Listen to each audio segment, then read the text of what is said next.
मित्रों नमस्कार, मैं हूं करण, अध्यक्ष राष्ट्र धारक दल।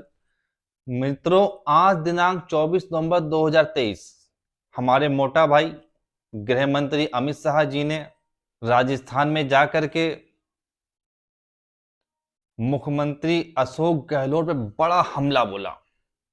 वो बोले कि आप दंगाइयों पे कार्रवाई नहीं कर रहे हैं, तुष्टीकरण कर रहे हैं, भ्रष्टाचार की चरम सीमा आपने पार कर दी है, भ्रष्टाचार के आप प्रतीक हो गए हैं। फला भ्रष्टाचार, फला घोटाला, फला घोटाला, फला घोटाला, सारे घोटालों को उन्होंने नाम गिना डाले। खनन घोटाला, जल जीवन घोटाला मिशन, जयपुर के गणपति प्लान के लॉकरों में मिली नगदी, योजना भवन में मिली नगदी और सोना चांदी, अनेकों प्रकार के भ्रष्टाचार के आरोप उन्होंने लगाए और कहा भैया ये बेकार हो गए हैं, भ्रष्टाचारी हो गए हैं, हमको लेकर के आओ।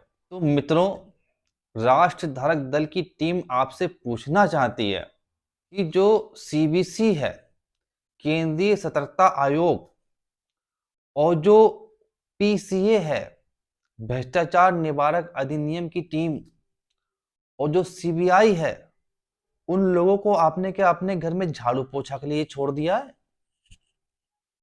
उनको भेजिए ना। अगर भ्रष्टाचार हो रहा है तो आप भ्रष्टाचारियों पर कार्रवाई क्यों नहीं करवा पा रहे हो? भ्रष्टाचारियों पर कार्रवाई करवाइए। आप सरकार में हैं, आप शासन में हैं, आप गृह मंत्री होकर कह रहे हो भ्रष्टाचार हो रहा है, भ्रष्टाचार हो रहा है, और आप यानी कि आप जानते हो कि भ्रष्टाचार हो रहा है और आप ये भी जानते हो भ्रष्टाचार कौन कर रहा है, और फिर भी आप उन पे कार्रवाई नहीं कर रहे हो।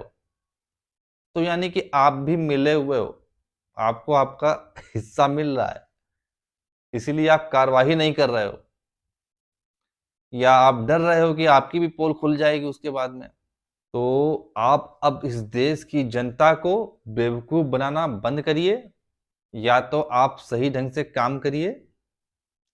और इस देश की जनता सब जानती है आपके बारे में।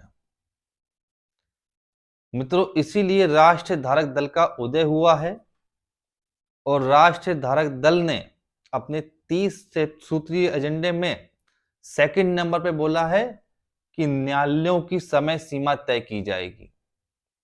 6 माह के अंदर प्रत्येक व्यक्ति को न्याय मिल सके, एक ऐसी व्यवस्था, ऐसे संसाधन उपलब्ध कराए जाएंगे कि प्रत्येक व्यक्ति को 6 माह के अंदर न्याय मिल सके, प्रत्येक पीड़ित व्यक्ति को। यदि हर पीड़ित व्यक्ति को न्याय मिलने लगेगा तो ये भ्रष्टाचार अपने आप समाप्त हो जाएगा।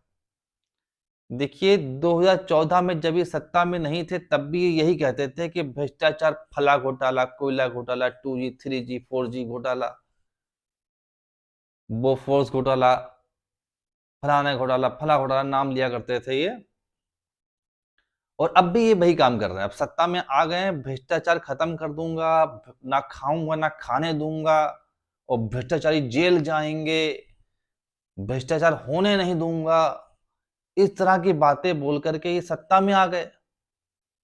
और अब फिर वही बात बता रहे हैं, भ्रष्टाचार हो रहा है, भ्रष्टाचार हो रहा है। तो तुम सत्ता में फिर आए क्यों थे? सबसे बड़ा सवाल। तो इसलिए ऐसे लोगों से सावधान अब हो जाइए, और भारत को सशक्त बनाने के लिए, भ्रष्टाचार रहित बनाने के लिए, कानून व्यवस्था को सुधारने के लिए आप राष्ट्र धारक दल से जुड़िए और राष्ट्र धारक दल का सहयोग और साथ दीजिए। धन्यवाद।